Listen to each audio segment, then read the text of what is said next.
السلام علیکم ویورز، ہمارے چینل پر خوش آمدید۔ احمد رضا اسٹیج پر بیٹھا اپنے غصے پر قابو پانے کی ناکام کوشش کر رہا تھا۔ اس نے اپنی مٹھیاں بھینچ رکھی تھیں، اس کے ماتھے پر بل پڑے ہوئے تھے، یوں لگ رہا تھا کہ اگلے ہی لمحے وہ پورے حال کو آگ لگا دے گا۔ اس کے پہلو میں ہی وہ ڈری سہمی بیٹھی تھی، اس کا وجود ہولے ہولے لرز رہا تھا، چہرے پر فکر مندی کے تاثرات تھے۔ ان دونوں کے علاوہ پورا حال ہی خوش تھا۔ وہاں پر گنے چنے خاندان کے ہی چند لوگ تھے جو ان کی خوشی میں شریک ہوئے تھے۔ یہ خوشی بھی زبردستی منائی جا رہی تھی۔ اسے اس نکاح میں اور اس شادی میں کوئی دلچسپی نہیں تھی۔ وہ تو اپنے بزنس کو آگے ایکسپینڈ کرنا چاہتا تھا۔ شادی نام سے ہی اسے چڑ تھی اور عورت ذات سے اسے شدید نفرت تھی۔ وہ عورت ذات کو بے وفا تصور کرتا تھا۔ 28 سال کا ہونے کے باوجود وہ ابھی تک سنگل تھا، لیکن دادی جان نے سب کچھ برباد کر دیا۔ 2 دن کے بعد اس کی ملیشیا کی فلائٹ تھی۔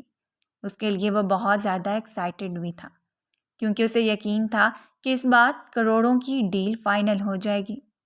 اگر یہ ڈرامے بازی ختم ہو گئی ہے تو کیا میں جا سکتا ہوں؟ اس نے اپنی ماں سے سوال کیا تو وہ اسے آنکھیں دکھانے لگی۔ کیا کہہ رہے ہو تم؟ کس طرح کی باتیں کر رہے ہو؟ اگر کسی نے سن لیا، سنتے ہیں تو سنیں میری بلا سے، میں یہاں پر کسی کو بھی جواب دے نہیں ہوں۔ جو کچھ آپ نے میرے ساتھ کیا ہے اس کا حساب تو میں آپ سب لوگوں سے بہت اچھے طریقے سے لوں گا۔ میرے وہم و گمان میں بھی نہیں تھا کہ آپ میرے ساتھ اتنا بڑا دھوکہ کریں گی۔ اگر کسی میچور لڑکی سے میرا نکاح کرواتے ہیں تو میں پھر صبر کر لیتا، مگر اس لڑکی سے یہ تو ابھی خود کو بھی ٹھیک طرح سے سنبھال نہیں سکتی، یہ مجھے اور میرے گھر کو کیسے سنبھالے گی؟ امی جان، آپ لوگوں نے میرے ساتھ بہت بڑی زیادتی کی ہے، اب اس کا خمیازہ یہاں پر موجود ایک ایک شخص کو بھگتنا پڑے گا۔ دیکھو احمد، میری بات تو سنو۔ انہوں نے اس کے کندھے پر ہاتھ رکھا مگر وہ نکل گیا تھا۔ فکر مت کرو، بہو کچھ ہی عرصے میں یہ لائن پر آ جائے گی۔ ایک نظر انہوں نے باہر کی طرف جاتے احمد رضا پر ڈالی اور دوسری نظر اسٹیج پر بیٹھی ہوئی اس چھوٹی سی لڑکی پر ڈالی جس کے چہرے پر معصومیت کے ساتھ ساتھ ڈر بھی تھا۔ وہ اس کے پہلو میں جا کر بیٹھ گئی اور اس کا ہاتھ مضبوطی سے پکڑتے ہوئے کہنے لگی، فکر مت کرو، سب کچھ ٹھیک ہو جائے گا۔ دادی جان، اس کے لب کپکپا گئے تھے، باقی کے الفاظ اس کے منہ میں ہی دب گئے تھے۔ دادی کی جان، دادی پر یقین رکھو، سب ٹھیک ہو جائے گا۔ انہوں نے ایک بار پھر سے اس کو تسلی دی۔ اس کو روم میں پہنچا دیا گیا تھا۔ وہ اب کمرے میں بیٹھی احمد رضا کی چیزوں کو گھورے جا رہی تھی۔ اس انسان کا ذوق تو بہت ہی اچھا ہے۔ اس نے مسکراتے ہوئے وہاں پر ایک شو پیس کو اٹھایا اور اس پر ہاتھ پھیرنے لگی۔ ڈریسنگ ٹیبل پرفیوم سے بھرا ہوا تھا، جسے اندازہ ہو رہا تھا کہ محترم کو پرفیوم خریدنے میں بہت دلچسپی ہے۔ اس نے ایک پرفیوم اٹھائی کہ اچانک ہی اس کا ہاتھ تڑکھڑایا اور پرفیوم زمین پر گر کر ٹوٹ گئی۔ پورا کمرہ خوشبو سے بھر گیا تھا اور خوشبو اس قدر تیز تھی کہ اسے اپنے سر میں درد اٹھتا محسوس ہونے لگا تھا۔ اس وقت کمرے کا دروازہ ایک زوردار آواز سے کھلا اور وہ دشمن جان کمرے کے اندر داخل ہوا۔ تھوڑی ہی دیر پہلے اس کو سردار صاحب نے کال کر کے بلایا تھا، ورنہ وہ آج اس لڑکی کی شکل بھی نہیں دیکھنا چاہتا تھا۔ زمین پر گری اپنی پرفیوم کو دیکھ کر اس کے اندر غصے کے مارے لاوا ابلنے لگا۔ یہ کیا کیا ہے تم نے؟ تمہاری ہمت بھی کیسی ہوئی میری چیزوں کو ہاتھ لگانے کی؟ اس کے وہم و گمان میں بھی نہیں تھا احمد رضا اس حد تک غصہ دکھائے گا۔ اس نے اپنی صفائی پیش کرنا چاہی، مگر اگلے ہی لمحے اس کا بازو پکڑ کر اس کو اپنی جانب کھینچ چکا تھا۔ وہ زور سے اس کے سینے سے جا کر لگی تو وہ غراتے ہوئے کہنے لگا، میری ایک بات اپنے اس چھوٹے سے دماغ میں بٹھا لو، میں تمہیں اپنی بیوی تسلیم نہیں کرتا اور نہ تمہیں کبھی اپنی بیوی تسلیم کروں۔ تم اس گھر کی بہو تو بن گئی ہو مگر میری بیوی کے درجے پر کبھی بھی فائز نہیں ہو پاؤ گی۔ تم نے دادی جان کو تو اپنی اس معصومیت کے فریب میں پھنسا لیا ہے، مگر مجھے نہیں پھنسا سکتی۔ میں تم جیسی لڑکیوں سے بہت اچھے طریقے سے واقف ہوں۔ ایک نفرت بھری نگاہ اس پر ڈالتا ہوا وہ اسے زور سے زمین پر جھٹک چکا تھا۔ ماہین کی موٹی موٹی آنکھیں آنسوؤں سے بھر گئی تھیں۔ اس کی سہیلیوں نے تو اس کو یہ کہا تھا کہ تمہارا شوہر تمہیں دیکھ کر تمہارا دیوانہ ہو جائے گا، تم سے نگاہیں ہٹانا اس کے لیے مشکل ہو جائے گا، اور پوری رات وہ تمہارے حسن کے گیت گاتا رہے گا اور تمہاری محبت کا دم بھرتا رہے گا۔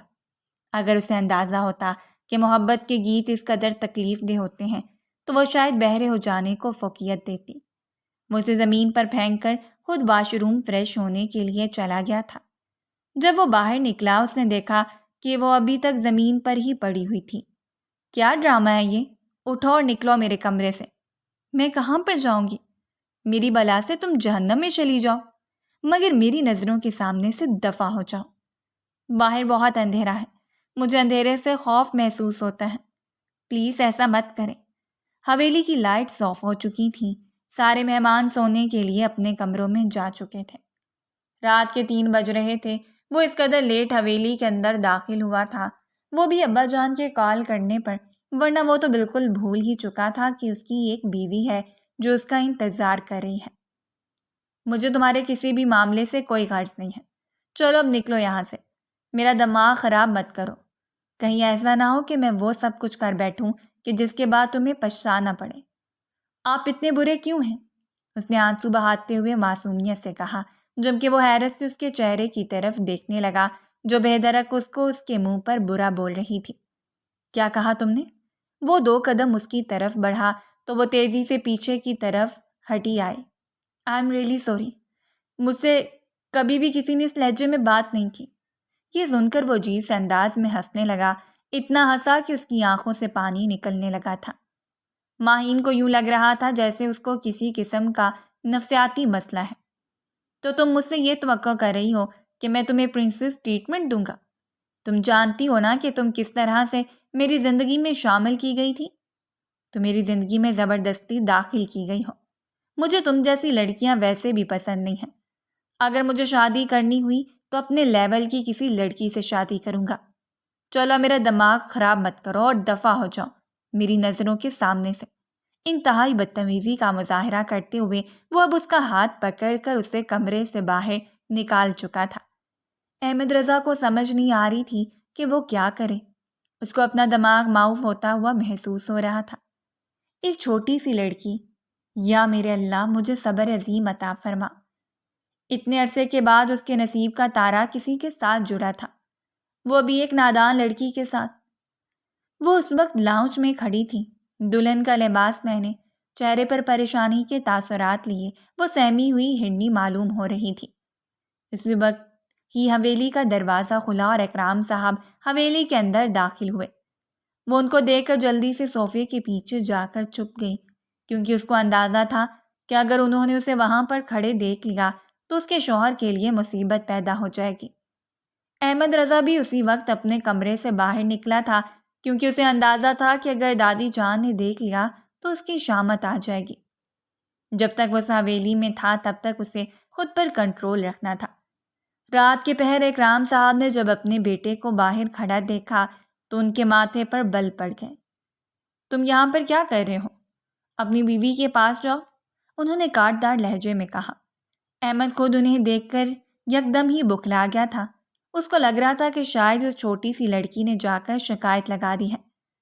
بابا جان بس جا ہی رہا ہوں، کمرے میں پانی نہیں تھا، وہ لینے کے لیے کچن میں جا رہا تھا۔ اکرام صاحب سن کر اپنے کمرے کی طرف بڑھ گئے تھے۔ وہ لاؤنج میں گیا تو وہ تیزی سے صوفے کے پیچھے سے نکلی۔ احمد حیران رہ گیا اور پھر اس کے لبوں پر ایک دھیمی سی مسکراہٹ پھیل گئی جسے اس نے فوراً ہی چھپا لیا تھا۔ نہ جانے کیوں اسے اس لڑکی کی یہ ادا بہت پسند آئی تھی۔ تم صوفے کے پیچھے کیا کر رہی تھی؟ وہ اکرام چاچو یہاں پر چلے آئے تھے تو وہ 2 قدم اس کی طرف بڑھا تو وہ تیزی سے پیچھے کی طرف ہٹی۔ احمد کو اس کا یہ انداز ایک آنکھ بھی نہیں بھایا تھا۔ اس کی بھی اپنی ہی فطرت تھی جو ہر کوئی نہیں سمجھ سکتا تھا۔ اس نے اس کا بازو پکڑ کر دوبارہ سے اس کو اپنی جانب کھینچا۔ کمرے میں جا کر سو جاؤ، میں اپنی دوست کی طرف جا رہا ہوں، کیا آپ کمرے میں نہیں آئیں گے؟ بے ساختہ اس کے منہ سے پسلا تو آنکھیں چھوٹی چھوٹی کر کے اس کو گھورنے لگا۔ وہ اس کی نظروں کا مفہوم سمجھ کر شرم سے پانی پانی ہو گئی تھی اور پھر اگلے لمحے وہ بھاگتی ہوئی کمرے میں داخل ہو گئی۔ اس کے گال شرم کی وجہ سے لال ہو چکے تھے۔ اس نے پوری رات اپنے دوستوں کے ساتھ آوارہ گردی کرتے ہوئے باہر ہی گزاری تھی۔ اسے اس چیز کا بالکل بھی ہوش نہیں تھا کہ اس کی بیوی اس کی غیر موجودگی میں اکیلے کمرے میں خوف زدہ ہو رہی ہے۔ اس کو اکیلے رہنے سے بہت زیادہ ڈر لگتا تھا۔ صبح جب فجر کی اذانیں ہوئیں تو وہ نماز پڑھ کر لان میں ٹہلنے لگی۔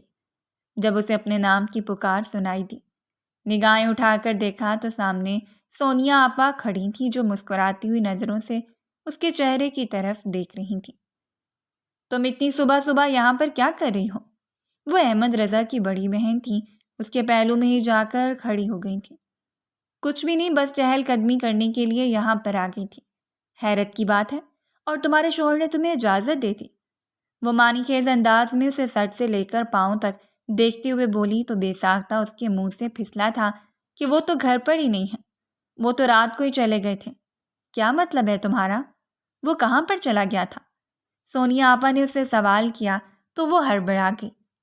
وہ میرا مطلب ہے، مجھے سر سچ بتاؤ۔ انہوں نے اپنے لہجے کو اب کی بار تھوڑا سا سخت بنایا تو وہ منمناتے ہوئے کہنے لگی، وہ مجھے بتا رہے تھے کہ وہ اپنے دوست کی طرف جا رہے ہیں۔ مجھے کمرے میں ڈر لگ رہا تھا، میں پوری رات ہی جاگتی رہی ہوں اور ابھی مجھے گھٹن ہو رہی تھی، اسی وجہ سے میں باہر آ گئی۔ یہ کہہ کر اس نے اپنی پلکیں جھکا لی تھیں۔ سونیا آپا، کیا میں آپ سے ایک بات پوچھ سکتی ہوں؟ اس کی آنکھیں آنسوؤں سے بھر گئی تھیں، جبکہ اس کا لہجہ بھی بھیگا ہوا تھا۔ سونیا نے اسے آنکھوں سے اشارہ کیا۔ اگر احمد رضا کو مجھ سے نفرت تھی تو انہوں نے مجھ سے نکاح کیوں کیا؟ آپ ان کی شادی ان کی پسند کی کسی عورت سے کروا دیتے۔ یہ کہہ کر وہ پھوٹ پھوٹ کر رونے لگی تھی۔ ایک تو پہلے ہی اس کا دل غم سے بھرا ہوا تھا اور اس کو کسی کندھے کی ضرورت تھی، اور ابھی سونیا آپا نے جب اس سے محبت کا اظہار کیا تو وہ خود پر کنٹرول نہیں رکھ پائی اور ان کے گلے لگ کر رونے لگی تھی۔ نہیں جانتی تھی کہ اپنی زندگی کی کتنی بڑی غلطی کر رہی ہے۔ انہوں نے پیار سے اس کے کندھے کو تھپکا اور اسے تسلی دیتے ہوئے کہا، فکر مت کرو، سب کچھ ٹھیک ہو جائے گا۔ میں جانتی ہوں کہ میرا بھائی تھوڑا سا دماغ سے فارغ ہے، لیکن جلدی اسے عقل آ جائے گی، وہ تمہاری قدر پہچان لے گا۔ اگر انہوں نے میری قدر نہ پہچانی اور انہوں نے مجھے طلاق، توبہ کرو لڑکی، کس طرح کی باتیں کری ہو؟ اور جہاں تک احمد کا سوال ہے، اسے تو میں ٹھیک کرتی ہوں۔ تم ایسا کرو، میرے ساتھ میرے کمرے میں چلو اور تھوڑا سا ریسٹ کر لو۔ دراصل یہ ڈیسائیڈ کیا گیا تھا کہ ولیمہ ایک ہفتے کے بعد کیا جائے گا، اور یہ احمد رضا کی ہی فرمائش پر ڈیسائیڈ ہوا تھا۔ وہ ان کے کمرے میں چلی گئی اور پھر اگلے ہی لمحے وہ نیند کی گہری وادیوں میں جا چکی تھی، کیونکہ وہ پوری رات سو ہی نہیں پائی تھی۔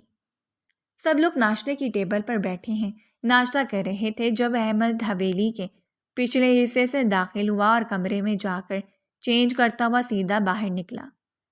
اس نے دیکھا کمرہ خالی تھا۔ اس نے سوچا کہ شاید وہ سب لوگوں کے ساتھ بیٹھ کر ناشتہ کر رہی ہیں، لیکن جب اسے ناشتے کی ٹیبل پر بھی نظر نہ آئی تو اسے کچھ غلط ہونے کا احساس ہوا۔ تم کہاں پر تھے ساری رات؟ بابا جان کی آواز سن کر اس نے نگاہیں اٹھا کر ان کے چہرے کی طرف دیکھا۔ اپنے کمرے میں تھا، سپاٹ انداز میں جواب دیا اور ناشتے کی طرف متوجہ ہو گیا۔ مجھ سے سچ سچ کہو کہ تم رات کے وقت کہاں پر تھے؟ اب کی بار وہ حلق کے بل چیخے تھے تو وہ اپنے کانوں میں انگلی دیتے ہوئے بے چینی سے کہنے لگا، اگر آپ کو پتہ ہے تو مجھ سے سوال کیوں کر رہے ہیں؟ میں سوچ بھی نہیں سکتا تھا کہ تم اس قدر گھٹیا حرکت کرو گے۔ میں نے کچھ بھی غلط نہیں کیا تھا، زیادتی تو آپ لوگوں نے میرے ساتھ کی ہیں، اور یہ تو بس اس کے نتائج ہیں۔ تمہاری ہمت بھی کیسے ہوئی مجھے آنکھیں دکھانے کی؟ وہ غصے سے اپنی جگہ پر اٹھ کھڑے ہوئے تھے۔ بابا جان، اس میں غصہ کرنے والی کوئی بھی بات نہیں ہے۔ جب میں ایک عورت کو پسند ہی نہیں کرتا، جب مجھے اس کی ذات میں کوئی دلچسپی ہی نہیں ہے، تو میں کیسے اس کے ساتھ وقت گزار سکتا ہوں؟ میں نے آپ کو پہلے ہی کہا تھا کہ میں اپنی مرضی کی عورت سے شادی کروں گا۔ آپ چاہیں اسے واپس بھیج دیں یا پھر اس حویلی میں رکھ لیں، مجھے اس کی ذات سے ذرا بھی دلچسپی نہیں ہے۔ اس کے دادی جان وہاں پر موجود نہیں تھی، اسی وجہ سے وہ پٹر پٹر بول رہا تھا۔ اگر تمہاری دادی جان کو تمہارے ان خیالات کے بارے میں پتہ چل گیا تو وہ تمہیں زندگی بھر منہ نہیں لگائیں گی۔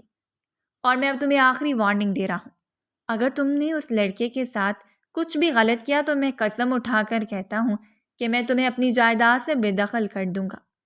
تمہارا میری جائیداد میں ذرا بھی حصہ نہیں ہوگا۔ میرے ساتھ ایسا نہیں کر سکتے ہیں، آپ مجھ سے میرا حق نہیں چھین سکتے ہیں۔ میں کچھ بھی کر سکتا ہوں، اگر تم اس کے ساتھ زیادتی کرو گے تو میں تم سے اس کا حساب لوں گا۔ میں آپ کا سکا بیٹا ہوں اور وہ میری بھتیجی ہے۔ انہوں نے دو بدو جواب دیا۔ ٹھیک ہے، اس نے خود پر قابو رکھتے ہوئے کہا۔ اب اگر جائیداد کو حاصل کرنے کے لیے اسے ایک چھوٹا سا ڈرامہ کرنا پڑ رہا تھا تو اس میں کوئی بھی مذائقہ نہیں تھا۔ اس لڑکی کو کسی طرح سے ڈیل کرنا تھا، یہ بھی اس نے سوچ لیا تھا۔ جب وہ اپنے کمرے میں آیا تو کمرہ خالی پایا۔ ملازمہ کو نصیحت کی کہ وہ جا کر چھوٹی بی بی صاحبہ کو بلا کر لائے۔ وہ تو بڑی آپا کے کمرے میں سو رہی ہیں۔ کیا مطلب ہے کہ وہ وہاں پر سو رہی ہے؟ بڑی آپا صبح ان سے باتیں کر رہی تھیں اور پھر ان کو اپنے کمرے میں لے کر چلی گئی تھیں۔ صاحب جی، اگر میں آپ کو سچ بتاؤں تو آپ کی بیگم صاحبہ بہت رو رہی تھیں۔ مجھے تو لگ رہا ہے کہ وہ آپ کی شکایت کر رہی تھیں۔ بانو، تم نے کب سے چگلی لگانی شروع کر دی ہے؟ جاؤ یہاں سے۔ اس نے اسے ڈانٹ کر خاموش کروا دیا تو وہ برے برے منہ بناتی ہوئی وہاں سے نکل گئی تھی۔ اس لڑکی کو تو میں اچھی طرح سے ہینڈل کرتا ہوں، یہ کچھ زیادہ ہی فری ہو رہی ہے۔ آخری خود کو سمجھتی کیا ہے؟ تقریباً 3 گھنٹے گزر چکے تھے۔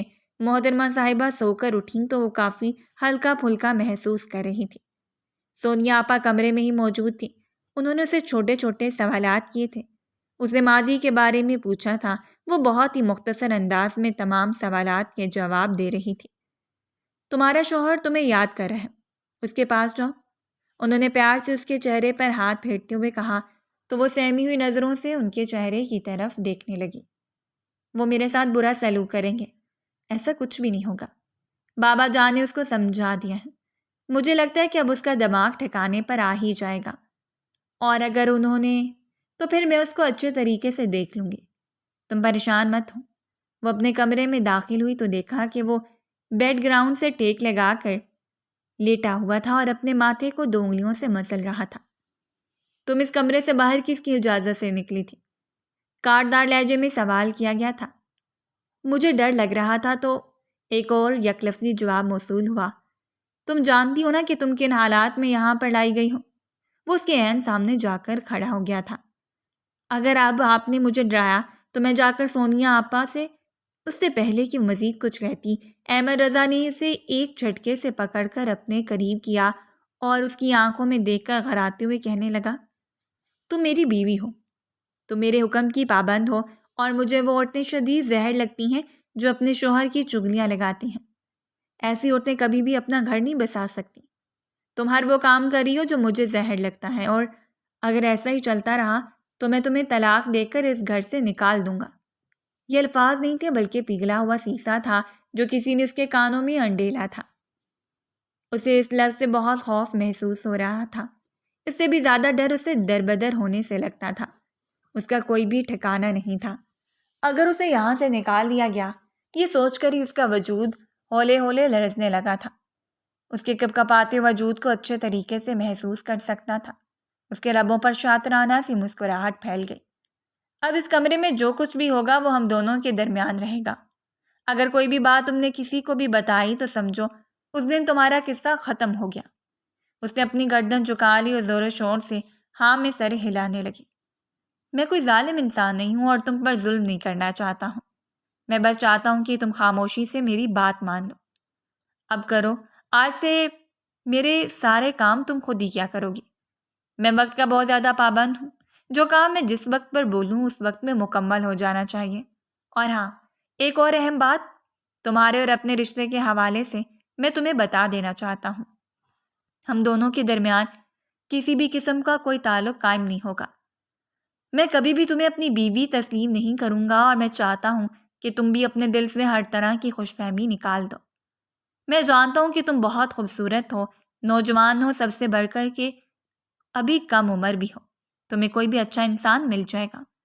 میں تو تمہیں کہتا ہوں کہ اپنی پڑھائی کی طرف توجہ دو، کسی بڑے مقام پر پہنچو اور پھر اس کے بعد اپنی مرضی کے کسی انسان سے شادی کر لینا۔ وہ اپنی بیوی کو دوسری شادی کرنے کا مشورہ دے رہا تھا۔ ماہین کو لگ رہا تھا کہ کوئی اس کے سینے پر خنجر چلا رہا ہو۔ اس نے زندگی میں پہلی بار اس قدر صبر سے کام لیا تھا۔ اس نے اب کی بار اس کے سامنے اپنے صبر کا پیمانہ لبریز نہیں کیا تھا، نہ ہی اس نے اپنی آنکھ میں آنسو آنے دیا تھا، کیونکہ اسے احساس ہو گیا تھا کہ کسی ایسے شخص کے سامنے آنسو بہانا اپنی بے عزتی ہے جس کو آپ کی ذرا بھی پرواہ نہیں ہے۔ تو پھر ٹھیک ہے، آپ میرا ایڈمیشن کروا دیں۔ اس نے کالج میں ایڈمیشن لے لیا تھا، اب وہ اپنی زندگی میں کافی حد تک مصروف بھی ہو گئی تھی، مگر اس دوران بھی وہ اس کو تنگ ہی کرتا تھا، اس کے ساتھ چھوٹی چھوٹی شرارتیں بھی کرتا تھا، صرف جب وہ اس کے سامنے دوسری عورتوں سے فون پر بات کرتا تھا تو اس کو بہت تکلیف ہوتی تھی۔ ایک دن جب وہ کالج سے گھر واپس آئی تو اس کے سر میں شدید درد ہو رہا تھا، اس کی طبیعت بھی خراب تھی۔ اسی وقت وہ بھی گھر واپس لوٹا تھا۔ اس نے آفس کا بیگ بیڈ پر پھینکا اور اسے حکم دیا کہ میرے لیے کپ چائے بنا دو۔ وہ خاموشی سے اٹھی اور اس کے لیے چائے بنا کر اس کے سامنے رکھ دی۔ آخر یہ سب کچھ کب تک چلتا رہے گا؟ وہ اس کی آنکھوں میں آنکھیں ڈالتے ہوئے دو ٹوک انداز میں بولی تھی۔ کیا ہوا ہے؟ کس بارے میں بات کر رہی ہو تم؟ اس نے لاپرواہی کا اظہار کیا۔ میں ہم دونوں کے رشتے کے بارے میں بات کر رہی ہوں۔ تمہیں اتنی جرأت کیسے پیدا ہو گئی؟ اس نے ذرا سی اونچی آواز میں بات کی تو وہ ایک بار پھر سے تھر تھر کانپنے لگی تھی۔ جو ہمت اس نے جمع کی تھی وہ دم توڑ چکی تھی۔ اب وہ ایک بار پھر سے ایک بھیگی ہوئی بلی بنی ہوئی تھی۔ تم نے کالج میں ایڈمیشن کیا لے لیا؟ تم تو خود کو ہواؤں میں اڑتا ہوا محسوس کرنے لگی ہو۔ تم اپنی اوقات ہمیشہ یاد رکھنا۔ تم ایک معمولی سے گھرانے سے آئی ہوئی لڑکی ہو، اور جس آدمی کی تم بیٹی ہو اس سے میں شدید ترین نفرت کرتا ہوں۔ بہت جلد میں اپنی یہ کلیگ سے شادی کرنے والا ہوں۔ یہ کہہ کر وہ اپنے بیڈ پر لیٹ گیا تھا۔ اس نے اپنا ہاتھ اپنی آنکھوں پر رکھ لیا تھا جبکہ وہ کمرے میں موجود ہوا جو صوفے پر بیٹھ کر سکنے لگے تھے تو اس کی آنکھوں سے تیزی سے آنسو بہہ رہے تھے۔ اگر یہ جھوٹے ڈرامے لگانے ہیں تو باہر جگہ کر لگاؤ، میرے سر میں درد پیدا نہ کرو۔ وہ واش روم میں چلی گئی اور ٹیب آن کر کے اونچی اونچی آواز میں رونے لگی۔ اس کی رونے کی آوازیں ابھی بھی باہر تک آ رہی تھیں۔ احمد رضا بے چین ہو رہا تھا۔ اس نے 2-3 بار پہلو بدلا اور پھر اپنی جگہ پر اٹھ بیٹھا۔ نہ جانے کیوں اس لڑکی کی آنکھوں میں آنسو دیکھ کر اس کا دل زور زور سے دھڑکا تھا، لیکن اگلے ہی لمحے اس نے اپنے دل کو پھر سے پتھر کا بنا لیا تھا۔ ماہی نے خود سے وعدہ کیا چاہے کچھ بھی ہو جائے وہ اس سے محبت کی بھیک نہیں مانگے گی۔ اب وہ اس انسان کے سامنے جائے گی بھی نہیں۔ اس نے فیصلہ کیا تھا کہ اب وہ اس کی نگاہوں سے اوجھل رہے گی۔ یہ فیصلہ وہ دوسری بار لے رہی تھی کیونکہ پہلی بار کیا ہوا وعدہ ٹوٹ چکا تھا۔ احمد رضا کے سامنے وہ ہمیشہ ہی گھٹنے ٹیکنے پر مجبور ہو جاتی تھی۔ احمد کی پرسنالٹی ایسی تھی کہ وہ چاہتے ہوئے بھی خود کو نہ روک سکتی تھی۔ جس دن اس کا نکاح ہوا تھا اسی دن ہی اس کو احمد سے محبت ہو گئی تھی۔ وہ اس کے ساتھ ایک چھوٹی سی دنیا بسانے کے خواب دیکھ رہی تھی، مگر احمد تو کچھ اور ہی سوچ کر بیٹھا ہوا تھا۔ شام کا وقت تھا اور وہ لان میں کافی پی رہا تھا جب دادی جان نے اسے سوال کیا، تم دونوں میں سب کچھ ٹھیک تو ہے؟ جی دادی جان، بالکل۔ اگر آپ چاہیں تو میری بیوی سے سوال کر سکتی ہیں۔ مجھے پتا ہے کہ تم نے اس کو ڈرا کر رکھا ہوا ہے۔ یہ کس طرح کی باتیں کر رہی ہیں دادی جان؟ میں یہ جرأت کیسے کر سکتا ہوں؟ جس دن آپ نے مجھے سمجھایا تھا میں اسی دن ہی سمجھ گیا تھا۔ احمد میری آنکھوں میں دیکھو۔ فاریہ بیگم نے اسے اپنی آنکھوں میں دیکھنے کے لیے کہا تو وہ ان سے نگاہیں چرانے لگا تھا۔ تم پوری دنیا سے جھوٹ بول سکتے ہو لیکن مجھ سے جھوٹ نہیں بول سکتے، اور مجھے اندازہ ہے کہ جس وجہ سے تم اس سے دور بھاگ رہے ہو۔ اب میں تمہیں اپنے تجربے اور اپنی عمر کا خلاصہ بتاتی ہوں۔ تم ایک فضول بنیاد پر اس کے ساتھ برا رویہ رکھ رہے ہو۔ اگر ایک عورت نے تم سے دھوکہ کیا ہے تو اس کا یہ مطلب نہیں کہ دنیا کی ساری عورتیں ہی دھوکے باز ہوں۔ دادی جان، وہ مجھ سے عمر میں بھی بہت چھوٹی ہیں۔ اس نے ایک اور احتجاج کیا تھا۔ وہ بالغ ہے اور اس قابل ہے کہ وہ اپنے رشتے کو نبھا سکے۔ تمہیں ایک ہیرا ملا ہے، تمہیں چاہیے کہ تم اس ہیرے کی قدر کرو۔ کہیں ایسا نہ ہو کہ جب وہ تمہارے ہاتھ سے نکل جائے تو تم ساری زندگی پچھتاتے رہو۔ ایسا کبھی بھی نہیں ہوگا۔ مجھے لڑکیوں کی کمی نہیں ہے اور دنیا خوبصورت لڑکیوں سے بھری پڑی ہے۔ تم ٹھیک کہہ رہے ہو، اس دنیا میں خوبصورتی بلا شبہ بہت زیادہ ہے، مگر خوبصورت بہت کم لوگ ہی ہوتے ہیں، اور وہ لڑکی اچھی سیرت کی مالک ہے۔ وہ پاکیزہ اور نیک ہے۔ ایک مرد کو اس سے بڑھ کر اور کیا چاہیے ہوتا ہے؟ دادی جان، بس اب جیسا چل رہا ہے ویسے ہی چلنے دیں۔ یہ کہہ کر وہ وہاں سے ایک بار پھر سے اٹھ کر چلا گیا تھا۔ رات کا وقت تھا، وہ الماری سیٹ کر رہی تھی جبکہ وہ خاموشی سے لیٹا اس کی پشت کو گھو رہا تھا۔ ادھر آؤ۔ اس نے چھوٹی سی لڑکی کو اپنے قریب آنے کا اشارہ کیا تو وہ خاموشی سے اس کے بیڈ کے ساتھ ہی ٹک کر بیٹھ گئی۔ تم دادی جان کو میرے خلاف کون سی باتیں بتاتی ہو؟ یہ سن کر ماہین کا چہرہ حیرانگی سے کھلا کا کھلا رہ گیا۔ اس باتوں میں انہیں کوئی شکایت ہی نہیں لگائی تھی۔ اس نے معصومیت سے آنکھیں ٹمٹماتے ہوئے کہا، اچھا تو اس کا مطلب ہے کہ تم پہلے شکایتیں لگاتی رہی تھی؟ نہیں نہیں، بس ایک باری غلطی ہوئی تھی، دوبارہ سے کبھی کسی سے کچھ بھی نہیں کہا، کیونکہ میں آپ سے الگ نہیں ہونا چاہتی ہوں۔ یہ بات اس نے آہستہ آواز میں کہی تھی۔ احمد رضا تک اس کی آواز نہ پہنچ سکی تھی۔ میں کچھ ہی دنوں میں امریکہ جا رہا ہوں، کیا آپ مجھے اپنے ساتھ لے کر جائیں گے؟ اس نے معصومیت سے سوال کیا۔ نہیں، تم حویلی میں ہی رہو گی۔ مجھے امریکہ دیکھنے کا بہت شوق ہے۔ اپنا یہ شوق بعد میں پورا کر لینا، فی الحال یہاں سے اٹھو، مجھے سونا ہے۔ اس نے اسے ایک بار پھر سے اپنے قدموں سے اٹھا دیا تھا۔ وہ خاموشی سے سر جھکا کر کمرے سے باہر نکل گئی تھی۔ کافی دنوں سے وہ اسے کھینچے کھینچے رہ گئی تھی۔ وہ بھی اپنے بزنس میں ایک بار پھر سے مصروف ہو گیا تھا۔ اس نے اپنی کل کی ٹکٹ فائنل کروا دی تھی۔ اس وقت وہ اپنا سامان پیک کروا رہا تھا جب دروازے پر دستک ہوئی اور دادی جان مضبوط قدم اٹھاتی ہوئی کمرے کے اندر داخل ہوئی۔ ان کو دیکھ کر وہ ایک لمحے کے لیے گڑبڑا گیا، مگر اگلے ہی لمحے اپنے چہرے پر مسکراہٹ سجا کر خود کو کمپوز کرنے کی کوشش کرنے لگا۔ تو تم دونوں یہاں سے جا رہے ہو؟ دادی جان نے ان دونوں پر ایک گہری نظر ڈالی۔ دادی جان، میں نہیں، صرف یہ جا رہے ہیں، اس چھوٹی سی لڑکی نے آنکھیں ٹمٹماتے ہوئے جواب دیا۔ کیا مطلب ہے کہ صرف یہ جا رہا ہے؟ دادی کا لہجہ خود بخود ہی اونچا ہو گیا تھا۔ وہ چھوٹی سی لڑکی نہیں جانتی تھی کہ ایک ذرا سی شرارت کر کے اس نے اپنی شامت کو آواز دی تھی۔ اس نے خونخوار نگاہوں سے ماہین کی طرف دیکھا اور فطری غصیلے لہجے میں بولا، دادی جان، میں نے اپنی کل کی فلائٹ کینسل کروا دی ہے، اب میں پرسوں اس کے ساتھ ہی یہاں سے نکلوں گا۔ ہم دونوں اکٹھے ہی جائیں گے، وہاں پر میرا 1 مہینے کا اسٹے ہے، پھر اسے لے کر واپس آ جاؤں گا۔ وہ بات دادی جان سے کر رہا تھا مگر ایکسرے ماہین کا کر رہا تھا۔ وہ اسے نگاہیں چرانے لگی اور دائیں بائیں دیکھنے لگی۔ اس سب کا کوئی بھی فائدہ نہ ہوا۔ دادی کے جانے کے بعد وہ چیل کی تیزی سے اس پر جھپٹا۔ اب مجھے پتہ چلا ہے کہ فساد کی جڑ تم خود ہی ہو۔ میں تو تمہاری معصومیت کی وجہ سے ہر بار ہی تمہیں بخش دیتا تھا، مگر آج میں نے اپنی آنکھوں سے دیکھ لیا ہے۔ میں نے تمہیں کتنی بار سمجھایا کہ ہم دونوں میں طے ہونے والی باتیں باہر نہیں نکلنی چاہیے۔ تمہیں میرے ساتھ امریکہ جانے کا بہت شوق ہے، تو چلو تمہارا یہ شوق بھی پورا کر دیتا ہوں۔ اس بار اس نے طے کر لیا تھا کہ چاہے کچھ بھی ہو جائے وہ اس لڑکی کو اس قدر خوفزدہ کر دے گا کہ وہ لڑکی خود ہی خلا لے کر اس کی زندگی سے چلی جائے گی۔ وہ دونوں امریکہ کے ایئرپورٹ پر کھڑے تھے۔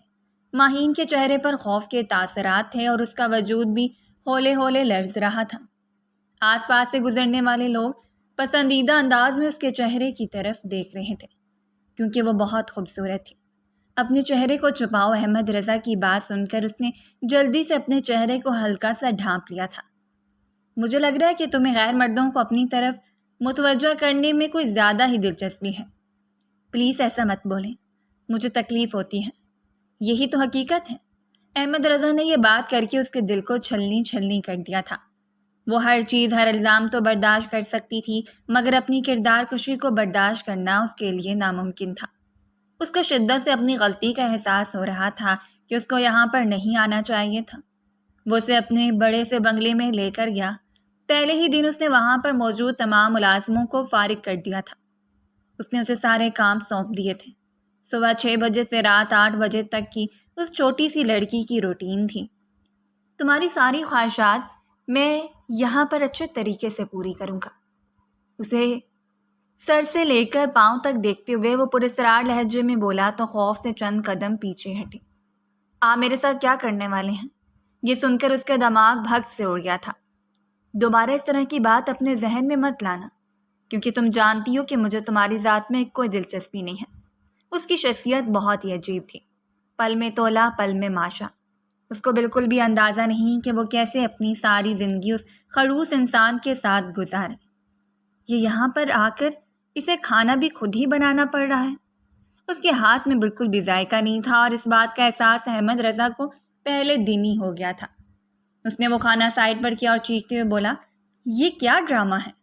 تو وہ ڈرتے ہوئے کہنے لگی، میں نے آپ کے لیے کھانا بنایا تھا۔ اس نے اپنی طرف سے محنت کی تھی، لیکن بھولنے کی بیماری کی وجہ سے وہ کھانے میں نمک ڈالنا ہی بھول گئی تھی۔ احمد نے اپنے ماتھے کو مسلا اور اپنے آپ کو نارمل کرنے کی کوشش کی، جس نے بری طرح سے ناکام ہو گیا تھا۔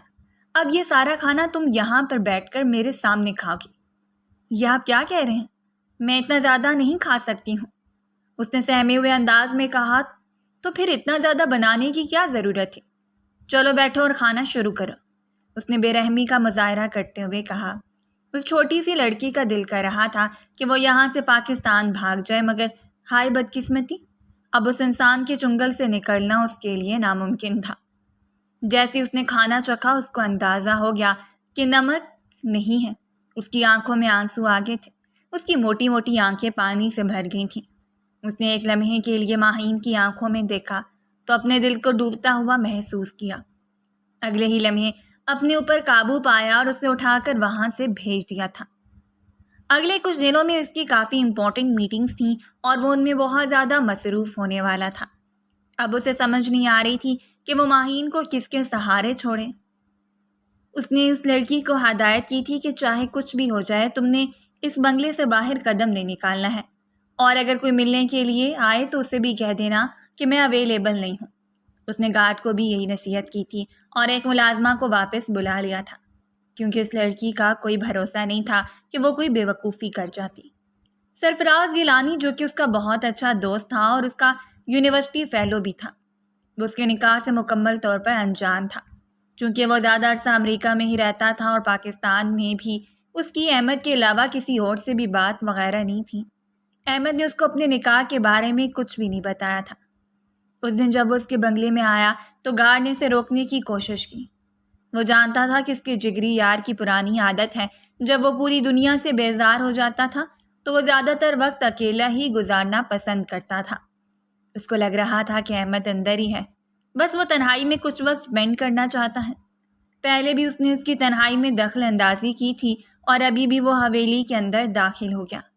جب اس کی نظر لاؤنج میں بیٹھی ایک بہت ہی حسین اور خوبصورت لڑکی پر پڑی، اس کی پلکیں جھپکنا ہی بھول گئی تھیں۔ آج سے پہلے اس نے اس قدر حسین اور معصوم حسین اپنی ساری زندگی میں نہیں دیکھا تھا۔ ماہین ہر چیز سے مکمل طور پر انجان، ٹی وی پر چلنے والے کارٹون دیکھنے میں مصروف تھی۔ لبوں پر پھیلی سی مسکراہٹ اس کو بہت دلکش بنا رہی تھی، جبکہ آنکھوں میں چمکتی شرارت وہ تو کسی اور دنیا کی شہزادی معلوم ہو رہی تھی۔ وہ مدہوشی کے عالم میں چھوٹے چھوٹے قدم اٹھاتا ہوا اس کے پہلو میں جا کر کھڑا ہو گیا۔ اس سے پہلے کہ وہ کچھ کہتا ماہین نے اپنی نگاہیں اٹھا لی۔ سامنے ترکش نینکوش والا نوجوان کھڑا تھا۔ اگر کوئی اور وقت ہوتا تو شاید وہ اسے امپریس ہو جاتی، لیکن ابھی وہ بنگلے میں موجود تھا اور احمد صاحب کا سختی سے حکم تھا کہ کوئی بھی اندر داخل نہ ہو سکے۔ وہ خوفزدہ ہو کر اپنی جگہ پر اٹھ بیٹھی۔ ریلیکس ریلیکس، وہ اس کے چہرے پر خوف محسوس کرتے ہوئے تیزی سے بولا۔ وہ اس کو ڈسٹرب نہیں کرنا چاہتا تھا۔ اصل میں احمد کا دوست ہوں اور اسے ملنے کے لیے آیا ہوں، کبھی آپ کو یہاں پر نہیں دیکھا۔ میں احمد کی کزن ہوں، اس نے نگاہیں جھکاتے ہوئے کہا۔ یہ وہی جواب تھا جسے احمد نے کہنے کے لیے بولا تھا۔ اوہو، تو آپ یہاں پر اسٹڈی کرنے کے لیے آئی ہیں؟ جی ایسے ہی سمجھ لیں۔ یہ تو بہت اچھا ہو گیا کہ آپ کو اندازہ ہے کہ احمد کب تک واپس آئے گا۔ وہ ایک لمحے کے لیے بھی اسے نگاہیں نہیں ہٹا رہا تھا۔ سوری، مجھے اس کا آئیڈیا نہیں ہے۔ وہ وہاں سے واپس تو آ گیا تھا مگر اپنا دل اسی بنگلے میں ہی چھوڑ آیا تھا۔ رات کے وقت جب احمد گھر واپس آیا تو گارڈ نے اسے اس بارے میں کچھ بھی نہیں بتایا، مگر اس کی بیوی نے دن میں ہونے والی صورتحال کے بارے میں اس کو آگاہ کر دیا تھا۔ بولٹے قدموں گارڈ کے پاس گیا اور اس پر چلانے لگا۔ صاحب جی، آپ کو تو پتہ ہے کہ وہ کسی کی بھی بات نہیں سنتے ہیں، وہ اپنے ہی کرتے ہیں۔ میں نے ان کو روکنے کی ہر ممکن کوشش کی تھی مگر وہ راضی نہیں ہو رہے تھے۔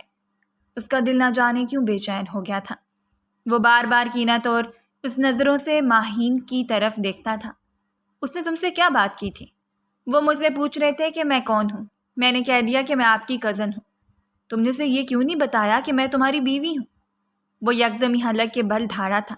یا پھر تم اس کو یہ بتانا نہیں چاہتی تھی؟ آپ کس طرح کی باتیں کر رہے ہیں؟ آپ نے خود ہی تو مجھ سے یہ سب کچھ کہنے کے لیے کہا تھا۔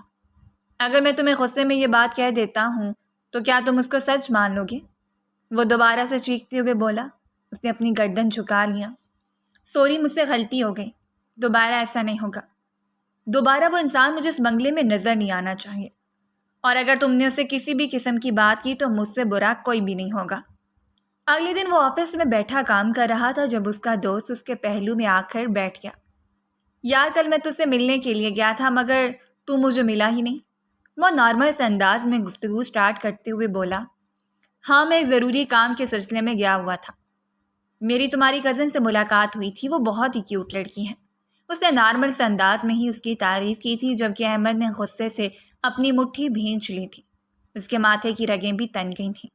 وہ صرف میری کزن نہیں بلکہ میری بیوی بھی ہے۔ وہ خود نہیں جانتا تھا کہ وہ یہ کیوں کہہ رہا ہے۔ ایک طرف وہ اس کو ہر وقت باتیں سناتا رہتا تھا، اس کو یہ بات باور کرواتا رہتا تھا کہ وہ اس کے لیے ناپسندیدہ ہے، اور اب وہ خود ہی اس چیز کا اعلان کر رہا تھا کہ وہ اس کی بیوی ہے۔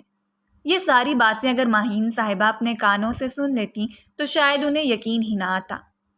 دادی جان بہت اچھے طریقے سے جانتی تھیں کہ ان کا پوتا اپنی بیوی میں دلچسپی لیتا ہے، لیکن وہ کبھی بھی اس بات کا اظہار نہیں کرے گا، اور اس کو واپس لائن پر لانے کے لیے ہی وہ یہ سب کچھ کر رہی تھی۔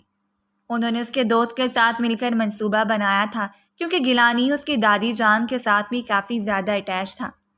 جب بھی پاکستان جاتا تھا تو ان کے ساتھ زیادہ تر وقت گزارتا تھا۔ اسے بڑے لوگوں کے ساتھ باتیں کرتے ہوئے، ان کے قصے سنتے ہوئے بہت اچھا لگتا تھا۔ ماہین بھی سارے قصے سے واقف تھی۔ اس دن جب اس نے اپنے شوہر کی آنکھوں میں جیلسی دیکھی تھی تو اس کے دل کو بہت خوشی ہوئی تھی۔ اب اس کا دل ہر طرح کے اندیشوں سے بھی ختم ہوتا جا رہا تھا۔ وہ اس کا ہر طرح سے خیال رکھنے کی کوشش کرتی تھی، اس کا ہر کام اس کے کہے کے بغیر ہی پورا کر دیتی تھی۔ ایک دن وہ میٹنگ کے لیے بہت زیادہ لیٹ ہو رہا تھا۔ اس نے رات کو ماہین کو ہدایت کی تھی کہ وہ اس کے لیے کالے رنگ کا جوڑا پریس کر دے، اور اسے اپنی غلطی کا احساس ہو رہا تھا کیونکہ اسے بلو کلر کا 3 پیس سوٹ پریس کروانا چاہیے تھا۔ وہ اس کے پاس گیا اور عبدار آواز میں کہا، میرا بلو سوٹ پریس کر دو۔ وہ پریس کی ہے، میں بھی آپ کے لیے لے کر آ جاتی ہوں۔ میں نے کل رات ہی پریس کر دیا تھا، مگر میں نے تو تمہیں بلیک پریس کرنے کے لیے کہا تھا۔ مجھے لگ رہا تھا کہ شاید آپ بے دہانی میں بول رہے ہیں، کیونکہ جب بھی آپ کی کوئی امپورٹنٹ میٹنگ ہوتی ہے بلو کلر کا ہی جوڑا پہنتے ہیں، اس وجہ سے میں نے وہ دونوں پریس کر دیے تھے۔ اس نے معصومیت سے کہا۔ احمد کو اس پر بہت زیادہ پیار آ رہا تھا۔ اس کے لوگوں پر اس سارے عرصے کے دوران پہلی بار مسکراہٹ پھیلی تھی۔ اس کو مسکراتا ہوا دیکھ کر وہ بھی دھیمے سے انداز میں مسکرانے لگی تھی۔ وہ گاڑی میں بیٹھا اس کا اپنی سابقہ محبوبہ کے ساتھ موازنہ کر رہا تھا۔ اس کی سابقہ محبوبہ نے کبھی بھی اس کی ذات میں اس حد تک دلچسپی نہیں لی تھی۔ وہ صرف اور صرف پیسے کی وجہ سے اس کی زندگی میں شامل تھی۔ ماہین سے شادی اس کے جیسی بھی ہوئی تھی، مگر اس لڑکی نے ہمیشہ ہی اپنی ذمہ داری نبھائی تھی۔ وہ اس کے ساتھ برا سلوک کرتا تھا، اس کے باوجود بھی وہ اس کے ساتھ کبھی بھی ٹیڑھی نہیں ہوئی تھی اور نہ ہی ہونے کی کوشش کی تھی۔ اگر وہ چاہتی تو گھر والوں کو اس کی حقیقت کے بارے میں بتا کر ہنگامہ کھڑا کر سکتی تھی، مگر اس نے اپنے شوہر کی بات کو ماننا زیادہ پریفر کیا تھا۔ ماہین اس کے سب سے چھوٹے چچا کی بیٹی تھی، وہ چچا جنہوں نے اپنی پسند سے شادی کی تھی، اور پھر دادا جان نے اس کو جائیداد سے آگ کر دیا تھا۔ یہی وجہ تھی کہ خاندان والے پسند نہیں کرتے تھے۔ اس کی امی کا بھی کچھ سال پہلے ہی انتقال ہوا تھا۔ وہ حویلی والوں سے بہت ہی اچھے طریقے سے واقف تھی۔ دادی جان ان لوگوں سے ملنے کے لیے آتی رہتی تھیں۔ صرف دادا جان ہی تھے جو ان کی ذات میں دلچسپی نہیں لیتے تھے، اور وقت اکثر ہی اپنی ماں سے اس بات کا شکایت کرتی تھی تو وہ اسے بہلا کر خاموش کروا دیتی تھیں۔ جب اس کے دادا جان کا انتقال ہوا تو تھوڑے عرصے کے بعد اس کی ماں کا بھی انتقال ہو گیا تھا۔ اس کے بابا بھی بیمار رہنے لگے تھے۔ اس کے بابا کی موت کے بعد اس کے بابا اس کی دادی اسے اپنے ساتھ لے کر چلی گئی، اور اس کا نکاح احمد صاحب سے ہو گیا۔ اسے لے کر پاکستان واپس آ چکا تھا۔ گیلانی بھی ان کے ساتھ ہی پاکستان آیا تھا۔ وہ اب اکثر ہی حویلی میں اپنی بیوی کو اس کے ساتھ باتیں کرتے ہوئے دیکھتا تو اس کا خون غصے سے کھولنے لگتا تھا۔ دادی جان نے اس کی بیوی کو بھی اپنے کمرے میں ہی رکھ لیا تھا، اور بڑے مزے ہی سے اسے کہتی تھیں کہ تمہیں تو اس کی ذات میں کوئی دلچسپی نہیں ہے، تو تمہیں کیوں اتنی تکلیف ہو رہی ہے؟ تم تو ویسے بھی اسے جان چھڑوانا چاہتے تھے، تو ابھی وقت آ گیا ہے۔ ایک دن وہ پھٹ ہی پڑا اور چیختے ہوئے بولا، میں مر جاؤں گا مگر کبھی بھی اس عورت کو نہیں چھوڑوں گا۔ یہ عورت میری محرم ہے، میں اسے محبت کرنے لگا ہوں۔ دادی جان کے لبوں پر ایک شرارتی سی مسکراہٹ پھیل گئی جس کو انہوں نے چھپا لیا۔ محبت کرنے والے ثابت کرتے ہیں، تم نے آج تک کیا ہی کیا ہے؟ اس کے لیے ہمیشہ ہی اس کو تکلیف پہنچائی ہے۔ میں اپنے ماضی پر بہت زیادہ شرمندہ ہوں اور اس سے معافی مانگنے کے لیے تیار ہوں، مگر خدا کا واسطہ ہے کہ اب میری بیوی کو میرے پاس واپس بھیج دیں۔ اس کے سارے کام ادھورے رہنے لگے تھے، کوئی بھی اب اس کی ضروریات اس کے کہے بغیر پوری نہیں کرتا تھا۔ اکثر تو وہ خود ہی بھول جاتا تھا اور وہ وقت وہیں کا وہیں رہ جاتا تھا۔ وہ چھوٹی سی لڑکی جب دوبارہ اس کے کمرے میں داخل ہوئی تو اسے لگا کہ اسے زندگی کی نئی نوید مل گئی ہے۔ وہ ہر طرح سے اس لڑکی کا عادی ہو گیا تھا۔ وہ ہچکچا رہی تھی جب اس نے ایک جھٹکے سے اسے اپنے سینے سے لگا لیا۔ تو میرے لیے بہت خاص ہو، یہ مجھے تمہاری غیر موجودگی میں احساس ہوا ہے۔ وعدہ کرتا ہوں کہ دوبارہ کبھی بھی تمہیں تکلیف نہیں پہنچاؤں گا۔ ماضی میں جو کچھ بھی ہوا ہے اس پر مجھے خود بھی شرمندگی ہے۔ وہ بہت ہی دھیمی سروں میں اس سے محبت کا اظہار کر رہا تھا، جبکہ وہ خود کو ہواؤں میں اڑتا ہوا محسوس کر رہی تھی۔ اگر آپ کو ہماری کہانیاں پسند آ رہی ہیں تو ہمارے چینل کو سبسکرائب کیجیے، ویڈیوز پر کمنٹ کیجیے اور شیئر کیجیے۔ شکریہ۔